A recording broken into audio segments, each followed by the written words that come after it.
Unit, as well as other members of a slate that's referred to as the Star Team. Well, they had their official launch last night. We'll get into that now as I welcome Mr. Paray to AM Prime. Good morning, sir. Thank you for joining us. Good morning, and thank you for inviting me this morning to share a few thoughts. Well, let's start with your quote on your slate, the right blend of experience and youth to build our great party, keeping with our vision of a stronger UNC for a stronger TNT. Please justify that statement based on the candidates that United Patriots have put forward. Well, based on my assessment, getting a team together to fill this void that I believe that has come about in the UNC over the last couple of years, at least under my observation. You wanted to have a team that has a blend of institutional knowledge, a bit of youth, a bit of experience. You wanted to have a good mix, male, female. You wanted to have a slate that can speak to every demographic in Trinidad and Tobago. I was particular in looking at areas that I do feel where we have to exercise some strength going into government. So, for instance, I have two very well seasoned local government practitioners on the slate. That is Councillor Henry Awong and Councillor Jason Ali. Both very well experienced men who can assist a new leadership team in determining issues surrounding local government and the interconnection between local government and your party's infrastructure as well. So a lot of thought went into it, and I do believe that every single member of our slate has a very deep-rooted connection in the UNC. Everyone, look at the regional coordinators that I have, selected at the end of the day. They are all people with experience at the grassroots level of the party. So I do believe that we do have a good team, fresh faces, new ideas, and that must augur well for the party going forward. What are the new ideas that your slate is proposing when it comes to a new UNC? Well, it's not about new ideas. It's about lifting on the issues that have not been corrected over the years. So clearly there are some main areas that we want to address. And the main thing that, brought about this whole experience was the feeling of the wider membership, that there is a large disconnect between the leadership of our party and the members. When you look at the almost total collapse of every institution of the party, your most powerful group or institution in your political party is your party groups in your constituency at the constituency level. By and large, many of those organs have collapsed over the years. So that in itself leads to this disconnect, this widening of the relationship between the party and the leadership.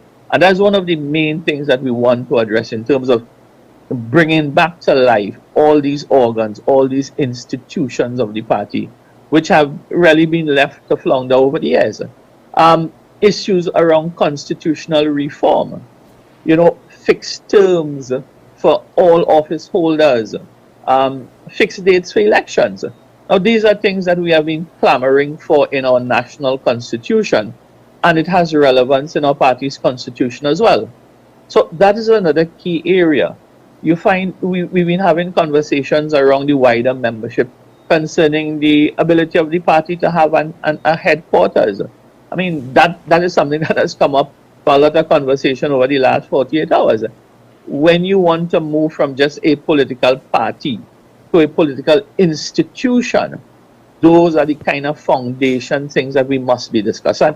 As I said, in the UNC, we have a space for every discussion. Every member of our party who has a contribution to make towards national development must be allowed to have a say inside it. And I think we are getting to that point where the membership is really having its say, and they will have their their largest say, their loudest voice on June the 15th. Well, good intentions are certainly needed when it comes to enacting change and meaningful positive change. But do you really suppose that the slate that you've put forward will get the vote of the membership? As much as you've suggested that on previously you've spoken about on the day of the internal elections, the membership will speak, that you believe you have the backing and support of the membership.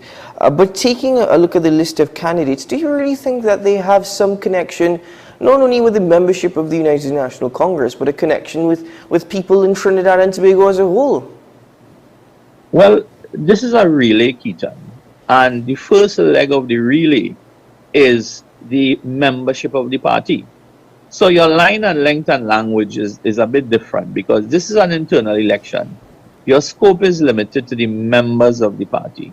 So right now, the mere fact that every single person on my slate is deeply rooted and deeply connected to the membership of the party. And I'll give you an example.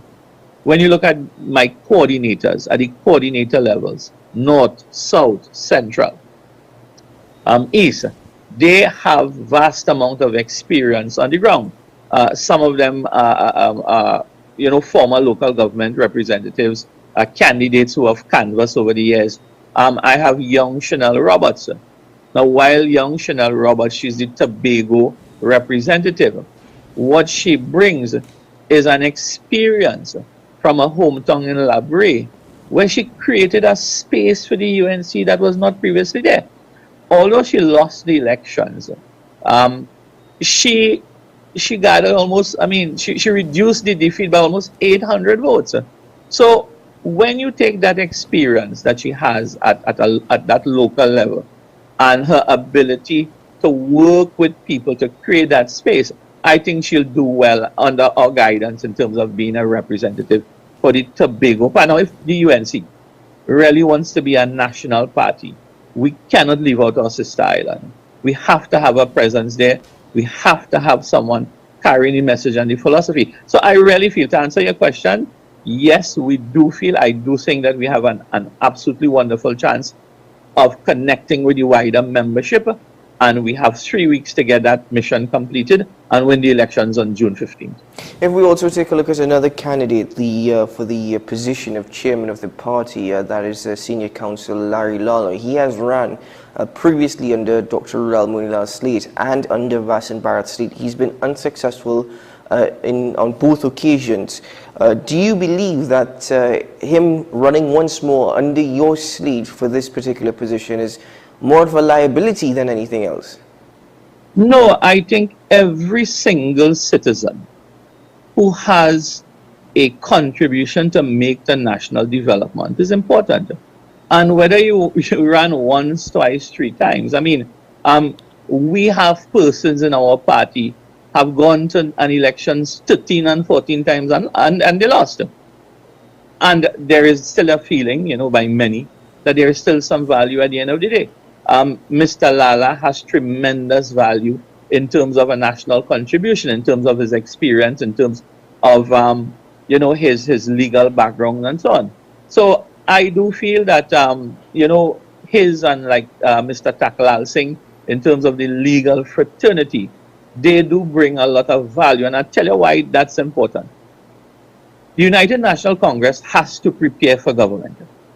And as we go forward into 2025 to 2030, there's a lot of international ramifications in terms of how governments operate within the legal framework, within the United Nations, within getting legislation and so on ready to have what you call, a connection between international arrangements that we are signing. When you look at the treasurer, Mr. Curtis Manchun, who brings tremendous experience. He is an FCC, is a fellow of the Certified Chartered Accountants. We have to prepare the UNC to be able to follow all the NPO, NGO laws with regards to financing and so on. As we go forward over the next 5 years, we have party headquarters to build. We have systems to put in place.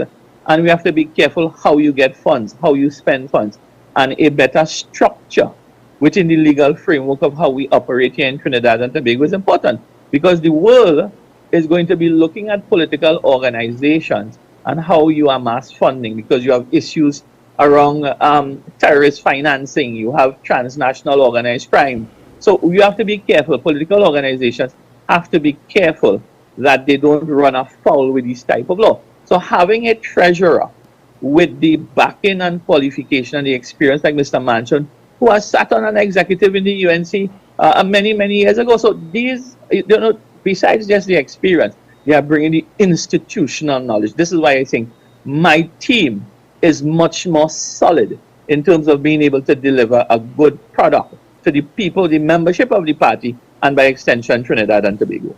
I want to turn your attention now to some of the commentary from the opposing slate that you're against, and that is the Star team. There is a lot to get into from a 7-page letter that was issued over the weekend, but one of the more pertinent points on the part of Mrs. Kamala Prasad-Bissess, the senior counsel, who is the political leader of the UNC, when you said that you would be delivering plans for the political party soon, and I quote from her, she says, "I know that despite having been a UNC MP for the past 9 years, you have consistently failed to offer anything constructive to the development of the UNC throughout your tenure," end quote. Please respond to this, because the point is, have you done enough to position yourself really as someone who has built the party or who has tried to strengthen the institution that is UNC since becoming a member of parliament? Since becoming a member of parliament, I have done every single thing that is possible to uplift and build the UNC in the constituency that I represent. Remember, I brought a constituency back from virtual collapse in 2015. Now, I mean, I am not here to argue personalities. I mean, at the end of the day, anybody could have a view. But what are you measuring me against? Are you measuring me against any particular MP in terms of their work, in terms of their contribution to the party? I don't think I've contributed any less than any other member of the party. But that's a personal view. What I can tell you, that if when I was screened in 2020, that was an issue, I don't think I would have been selected. So, I mean, I think it borders a bit on hypocritical to make that type of statement. But I can tell you this as well. I remain a committed member of the United National Congress. I have the best interests of the United National Congress. And I still believe, up to today, the United National Congress is still the best vehicle to take us to government in 2025. This is politics at the end of the day. I can tell you that, you know, the UNC has to make space for the good, the bad, and the mad. And at the end of the day, I do believe that every single person in the UNC, and we have to understand this thing about equity as well, every single member who dons that yellow shirt and who loaded a maxi to go to that very same lunch last night, that is the equity, that is their contribution to the party. Whatever small it is, turning up at a rally, turning up at a function, making a contribution in the parliament. So I have to ask the question, I have debated 70 bills in the parliament in 8.5 years. Wasn't that part of building the UNC? I've sat on several joint select committees. Isn't that part of building the UNC as well? I've contributed to the building that we're in. Paint, infrastructure. Every single member of parliament gives almost $2,000 a month of their what you call your salary in the parliament for 9 years. So I don't know if those things count, and nobody has advised me that those things don't count. And I can tell you, under the leadership of the United Patriots, every single drop of sweat by every single member will be valuable in the United National Congress going forward. There'll be no VIP. Every single member of the UNC will sit in the penthouse of the UNC. That is how I see it. Further to this, the opposition leader last night at the Cuba Multipurpose Hall, she urged members to elect the star team. She says, we can only win the 2025 general elections if we have a national executive that works with a duly elected leader. There's more to that quotation, but that point in particular, Mrs. Prasad-Bissessar in her letter also noted that she was rather surprised that you were willing to work with her. That being said, the position for political leader, we know for a while now, is not up for contention. However, again, I go back to a question that I asked you approximately 1 month ago. In your opinion, with all that has been said over the last month, with all that has been suggested this morning, in your opinion, is Kamala Prasad-Bissessar the right individual to lead the United National Congress into 2025? Because in all honesty, she is clearly a part of the problem based on what you've described of the UNC being a very weak party currently. Leadership decisions is what creates the space for you to move forward. We have a duly elected political leader, and the leadership, the political leadership is not up for election. That's a fact. However, the function of your national executive is to keep leaders in check.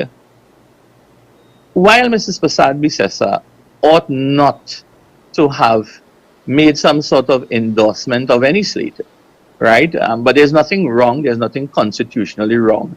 I think it borderlines on being probably not very ethical to do. Because when you go down that road, it means that you've created a space where you have control over your board of governance who's supposed to keep you in check.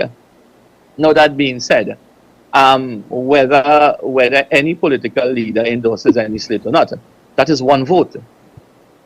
The membership consists of 100,000 people, of which probably 25,000 may vote on June 15th.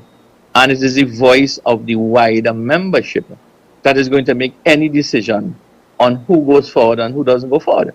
What I can tell you, and that's what I indicated to Mrs. Prasad-Bissessar as well, that when my slate wins, or the slate that I lead wins on June 15th, I will do, or we will do our best to continue working with her. Now, whatever conversation that, Mrs. Prasad-Bissessar is having right now, she's free to have that. She's the leader of the party, and I will always respect the right of anybody to say anything. But you see, the difference with me, Keaton, is that I am not in the business of chastising personalities. I am in the business of fixing issues and problems and process. That is what I do. I don't chastise individuals. You would have listened our campaign from day one, from the first day that I made a particular statement on the issues we were having in the party. Not one day have I chastised a person. At the end of the day, I spoke about the party processes that have been broken, where it is delinking the membership from what is expected, and the slate, the United Patriots, our vision and mission and goal is to fix those broken processes, fix those broken institutions, and give every member a chance to participate in nation building. And I stand fast and firm on that. Should you be unsuccessful on June 15th, what does that suggest for your political career within the United National Congress, as well as others who are currently members of Parliament who have also actually put forward their nomination papers for General Election 2025? You've done the same. Anita Haynes-Alleyne has done the same. Rai Ragbir has done the same. What does this suggest for their political futures within the United National Congress? Should you not be successful on June 15th, do you expect to be welcomed with open arms? Well, I can't speak on behalf of what goes on in the mind of any person, much less so for other MPs. What I can tell you is that if I am not successful, I will continue to be the MP until Parliament is dissolved. But more importantly, I really don't worry about these things, my biggest concern is about the constituents in my area here, the people of Trinidad and Tobago. I'm concerned that the PNM, with a very weak UNC, is going to walk and trounce all over us in the general elections. I am concerned about young people I'm concerned about the 6,000 businesses that has collapsed over the last few years. I'm concerned about the 80,000 unemployed people in this country. I'm concerned about extortion of businessmen today that the TTPS seems not to be able to get a hold on. I'm concerned about the collapse in infrastructure under the PNM. I'm concerned this morning that there are 14 communities in Mayaro without water. That is what is of concern to me. Whatever happens after June the 15th, to me, is irrelevant at this time. Now, finally, to raise another point, and this has been circulating within recent times, and that is the thought or the suggestions that there may be some sort of alliance between yourself, and when I say yourself, whether it be your slate or whether you'd be leading the United National Congress at that point, and Michaela Pandey's party, the Patriotic Front. The suggestions are that an alliance with Rushton Paray can propel the United National Congress, even worry the opposition leader Kamala Persad-Bissessar. Have there been any conversations at all between yourself and Ms. Michaela Pandey over such alliance being formed?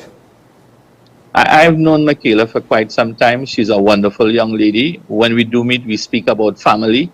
Our families have been connected for many, many years.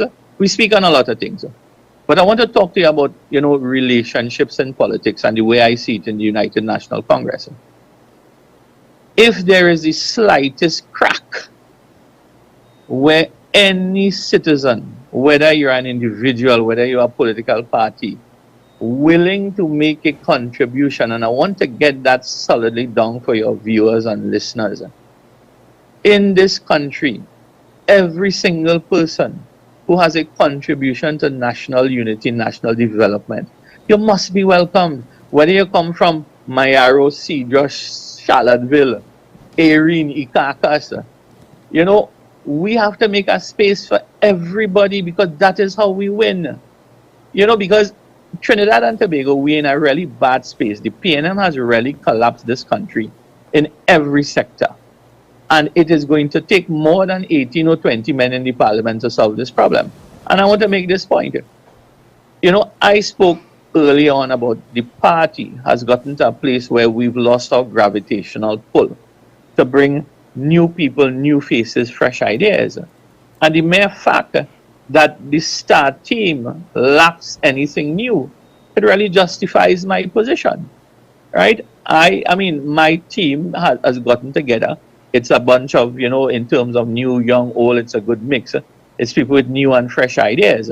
And, as the campaign goes on over the next 3 weeks, we will articulate some of those things.